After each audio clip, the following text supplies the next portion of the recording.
Welcome to Rashmi's रसोई। आज मी तुम्हाला अगदी सोप्या पद्धतीने खारीसारख्या खुसखुशीत अशा साठ्याच्या करंज्यांची रेसिपी दाखवणार आहे। त्यासाठी हा व्हिडिओ तुम्ही शेवटपर्यंत बघा आणि माझ्या चॅनलला लाईक, शेअर आणि सबस्क्राइब करा। आज आपण साठ्याच्या करंज्या बनवणार आहोत। त्यासाठी सर्वात आधी आपण साठ्याच्या करंजीचं सारण बनवणार आहोत। सारण बनवण्यासाठी अर्धा किलो मी सुकं खोबरं खिसून घेतलं आहे। 300 ग्राम बारीक रवा 0 नंबरचा रवा असतो ना तो वापरणार आहोत। पाव किलो मी ही खारीक पावडर वापरणार आहे। एक मोठी वाटी भरून गव्हाचं पीठ घेतलं आहे।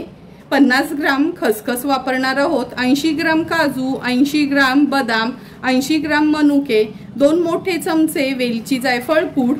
आपल्या गोडीप्रमाणे आपण ही पिठी साखर वापरणार आहोत आणि गरजेप्रमाणे तूप वापरणार आहोत। तर चला मग सर्वात आधी एक एक करून सर्व वस्तू आपण भाजून घेऊया।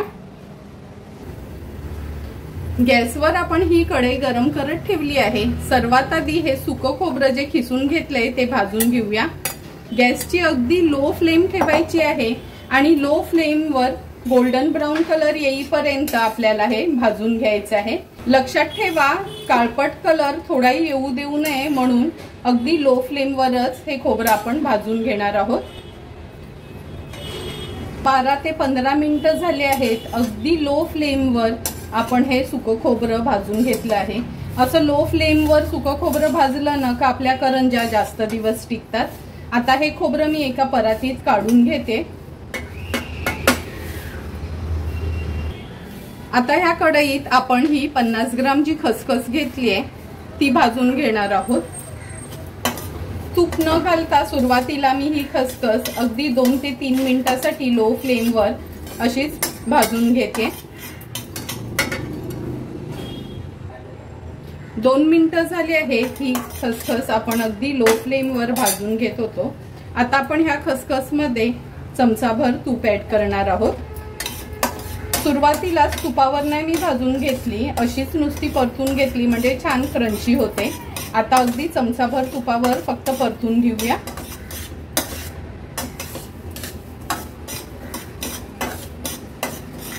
हे बघा मिनिटभर झालं आहे।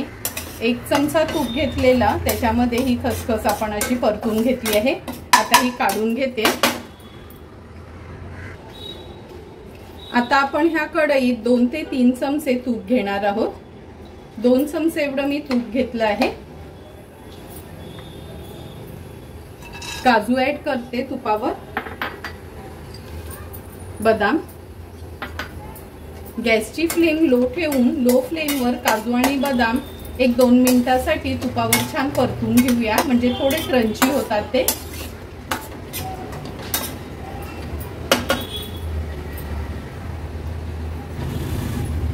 दोन मिनिटं झाले आहेत। आपण काजू आणि बदाम तुपावर परतून घेतलेले।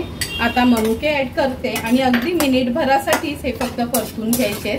मनुके जास्त न भाजायची गरज नाही, ते थोडे असे तुपावर फक्त परतून घेतले तरी पण चालतात।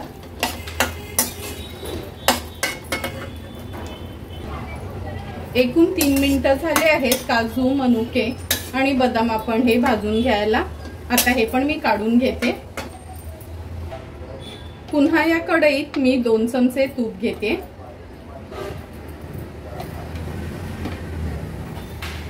आणि आता ही खारीक पावडर आपण थोडीशी परतून घेणार आहोत तुपावर।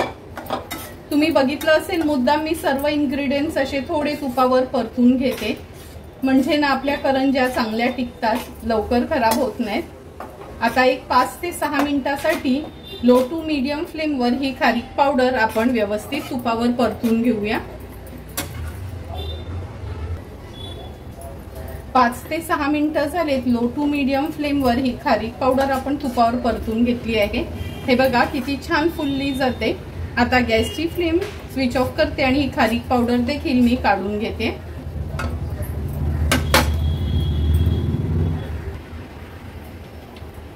आता ह्याच कढईत मी 2 मोठे चमचे भरून तूप घेते।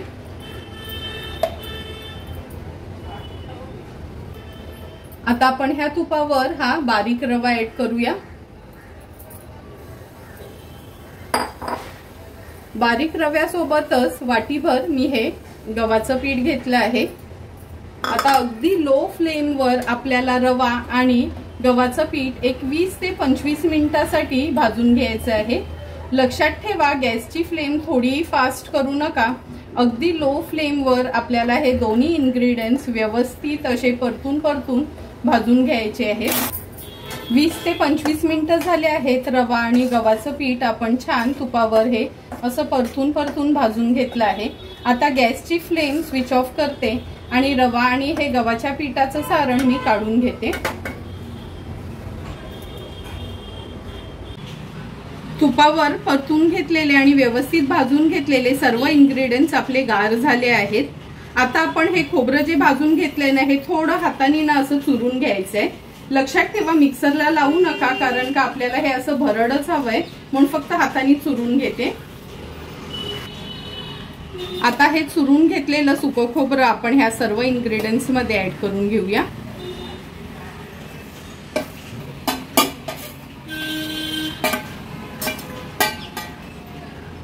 व्यवस्थित मिक्स करून घेते मी। सर्व वस्तू आपण व्यवस्थित मिक्स करून घेतली आहेत। आता आपण ह्याच्यामध्ये साखर ऍड करूया। ही जाळी घेतली आहे, ह्या स्टेनरनीच ही पिठी साखर आपण ऍड करणार आहोत। 150 ग्राम एवढी मी सुरुवातीला साखर घेतली आहे। एक्झॅक्ट प्रमाण मी तुम्हाला मिक्स करून झाल्यावर सांगते। हे बघा, सर्व साखर आपण ही पिठी साखर चाळून घेतली आहे। कधी पण साखर अशी चाळूनच वापरायची, म्हणजे छान ती एकजीव होते। 2 मोठे चमचे आपण वेलची जायफळ पूड घेतली आहे। आता हे सारण व्यवस्थित मिक्स करून घेऊया। सर्व इन्ग्रेडियंट्स मिक्स केलेले आणखीन 100 ग्राम साखर मी ह्याच्यात घेते, म्हणजे एकदम परफेक्ट पाव किलो पिठी साखर आपण ह्या सारणासाठी वापरणार आहोत। व्यवस्थित गाळून घेते आणि मिक्स करून घेते। साखर ऍड केल्यावर पुन्हा एकदा हे मिश्रण व्यवस्थित मिक्स करून घेतलं आहे। साठ्याच्या करंजीसाठी आपलं हे सारण तयार आहे। थोडी थोडी करून 400 ग्राम साखर आपण ह्याच्यात मिक्स केली होती आणि हे सारण आपलं आता तयार झालं आहे। एका डब्यात मी भरून ठेवते। आता करंजीची पारी बनवायला सुरुवात करूया। करंजीची पारी बनवण्यासाठी आपण हा पाव किलो मैदा घेतला आहे। 3 चमचे तूप वापरणार आहोत मोहन करण्यासाठी आणि अगदी चिमूटभर मीठ वापरणार आहोत। ह्या ताटात हा चाळलेला मैदा मी काढून घेते। पाव किलो एवढा हा मैदा होता। अगदी थोडंसं मीठ घालून घेऊया, चिमूटभरच। आता आपण व्यवस्थित हे मिक्स करून घेणार आहोत।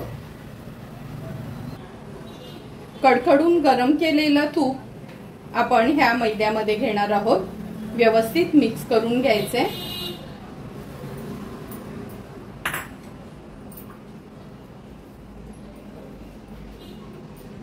चमच्यानी मिक्स करून झालं की आपण हाताने व्यवस्थित हा मैदा तुपासकट असा चोळून घ्यायचा आहे, म्हणजे तूप पूर्ण मैद्याला एकजीव व्हायला हवं। हे बघा, अशी मुठ्ठी होते असं हे मैदा आणि तूप छान आपण मिक्स करून घेतलं आहे। आता थोडं थोडं पाणी घालून पोळ्यांना पीठ मळतो ना, तसं हे पीठ मळून घ्यायचंय। पोळ्यांना पीठ मळतो तसं आपण हे भिजवून घेतलं आहे। आता अगदी थोडंसंच, म्हणजे अर्धा चमचा एवढंच तेल घेतलं आहे। तेलाने ह्या पिठाला ग्रीस करून घेऊया। पिठाला व्यवस्थित तेल लावून घेतलं आहे। आता हे आपण झाकून 10 मिनिटांकरता रेस्ट करण्याकरता ठेवणार आहोत। साठ्याच्या करंज्या बनवणार आहोत, त्यासाठी म्हणजे साठा तयार करणार आहोत। 2 चमचे आपण हे कॉर्नफ्लोअर घेतलं आहे। 2 चमचे आपण तूप घेणार आहोत। एकदम पातळ तूप घ्यायचं नाही, असं थोडंसं घट्टसरच घ्यायचं आणि व्यवस्थित हे मिक्स करून छान असं फेटल्यासारखं करायचं आहे। हे बघा, क्रीमी टेक्स्चर ह्या आपल्या साठ्याला आला आहे। पीठ पण मुरलं गेलंय, तर चला मग लगेचच आता पीठ मळून घेऊया। 10 मिनिटं झालेत, हे झाकण काढून घेते।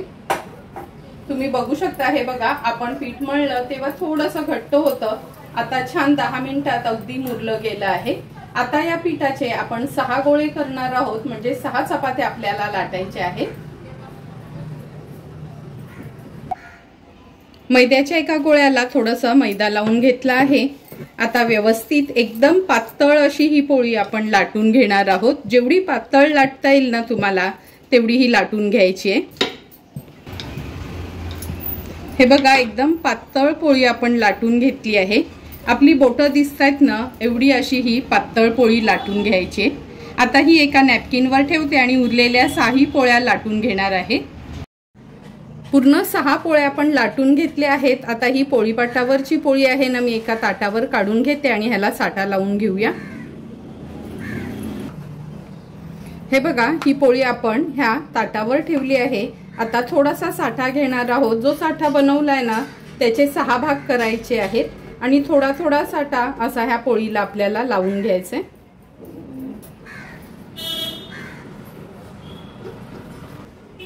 हे बघा पहिल्या पोळीला आपण साठा लावून घेतला आहे व्यवस्थित। आता ह्याच्यावर ही दुसरी पोळी घालणार आहोत। व्यवस्थित ना अशी ताणून घ्यायची आहे म्हणजे कट टू कट त्या पोळीवर पोळी बसेल असं। मैदा असतो त्यामुळे तो इझिली म्हणजे असा लगेच ताणला जातो। अशी बसवून घेतली ना का थोडंसं लाटणं फिरवून घ्यायचंय हलक्या हाताने म्हणजे छान घट्ट ही पोळी बसते त्या एका पोळीवर। आतमध्ये थोडी हवा राहत नाही। लाटणं फिरवून झाल्यावर पुन्हा ह्या दुसऱ्या पोळीवर पण आपण साठा लावून घेणार आहोत। असं पूर्ण 6 पोळ्यांवर आपण एकावर एक ठेवून असा साठा लावून घ्यायचा आहे आणि प्रत्येक पोळी ठेवल्यावर लाटणं थोडं फिरवून घ्यायचंय म्हणजे त्याच्यामध्ये थोडी हवा राहत नाही। ही बघा ही 6वी पोळी आहे। ह्याच्यावर पण व्यवस्थित आपण हा साठा लावून घेतला आहे। आता हळूहळू करून ना हे बघा ह्या पोळ्या थोड्या मोकळ्या करायच्या आहेत आणि ह्याचा आपल्याला रोल तयार करून घ्यायचा आहे। रोल करताना घट्टसर हा रोल आपल्याला बनवायचा आहे।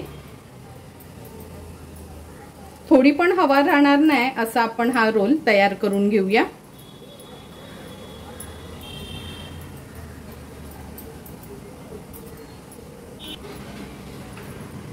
हे बघा जवळपास पूर्ण आपला हा रोल तयार झाला आहे। शेवटचा भाग आहे ना हाताने छान असा दाबून घ्यायचा म्हणजे ते उघडणार नाही आणि असा हाताने ना ह्याला लांब करायचा आहे। हे बघा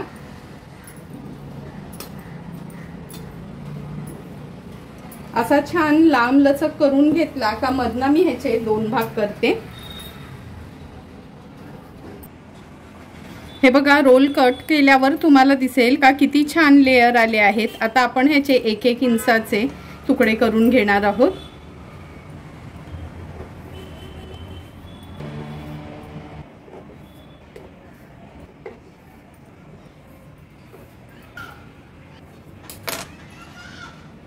किती सुंदर असे लेयर आपले तयार झाले आहेत। आता आपण ही पारी लाटून घेऊया। आता आपण ही करंजी लाटून घेणार आहोत। जे आपण हे पीसेस करून घेतलेले ना हे बघा ही ज्याला लेयर आले आहेत ती अशी आडवीच ठेवायची आहे आणि जिकडनं कट केलेत त्याला हे बघा असं बोटानी प्रेस करायचं आहे। असं बोटानी प्रेस करून झालं का अगदी थोडासा मैदा घ्या तुम्हाला लागला तर। नंतर ही आपण अशी उभीच लाटून घेणार आहोत।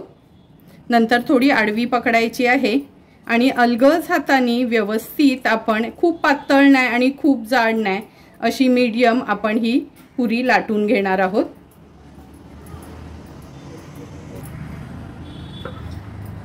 ही बघा अशी आपण ही पुरी लाटून घेतली आहे। हे बघा लेयर्स दिसतात तुम्हाला। आता ह्याच्यात आपल्याला सारण भरून घ्यायचं आहे। सारण भरून घेताना ना ही अशी हातावर पकडायची आहे पारी। नंतर ह्याच्यामध्ये असं हे सारण भरायचं। ह्या साठ्याच्या करंजीमध्ये ना छान असं भरपूर सारण भरून घ्यायचं। नंतर साईडला मी मैदा आणि पाणी असं मिक्स करून हे एक बॅटर तयार केलेलं लावण्याकरता तुम्ही दूध देखील वापरू शकता। आता ही करंजी आहे ना अशी फोल्ड करायची। ही बघा बोटांनी ना अशी दाबून दाबून व्यवस्थित अशी ना बंद करून घ्यायची म्हणजे सारण निघायला नको म्हणून। अशी आपली सुंदर अगदी हातानेच वळलेली करंजी तयार झाली आहे। अशाच पद्धतीने आणखीन एक करंजी मी तयार करून घेते। तुम्ही बघू शकता 2 करंज्या आपण तयार केल्या आहेत। पहिला ह्याच तुम्हाला मी तळून दाखवते। तूप पण छान आपण तापून घेतलं आहे। आता करंजी तुपामध्ये सोडूया। गॅसची फ्लेम अगदी लोवर ठेवायची आहे। 10 सेकंडसाठी करंजीला हात लावायचा नाही। हे बघा आता करंजी वर आली आहे, हे बघा लेयर्स लगेचच यायला लागलेत। आता ह्याच्यावर आपण हळूहळू अगदी तूप सोडायचं आहे, म्हणजे त्याला सुंदर लेयर्स येतात। तुम्ही बघू शकता किती छान लेयर्स येतात आपल्या करंजीला। अर्ध्या मिनिटासाठी एक बाजू अशीच आपण लो फ्लेमवर तळून घेणार आहोत। अर्धा मिनिट झाला आहे, आता ही करंजी पलटून घेते। हे बघा मागच्या बाजूनी पण बघा कसे छान लेयर झाले आहेत। अगदी लो फ्लेमवर आता आपण ही करंजी तळून घेणार आहोत। सुंदर अशी तयार झालेली ही बघा लेयर वाली करंजी आपण काढून घेणार आहोत। पण काढण्या अगोदर झारा असा थोडासा आडवा पकडायचा आणि पूर्ण तूप काढून घ्यायचं। तोपर्यंत दुसरी करंजी तुपात सोडते। ह्या करंज्या मी तुपावर तळल्या आहेत, तुम्ही तेलात देखील तळू शकता।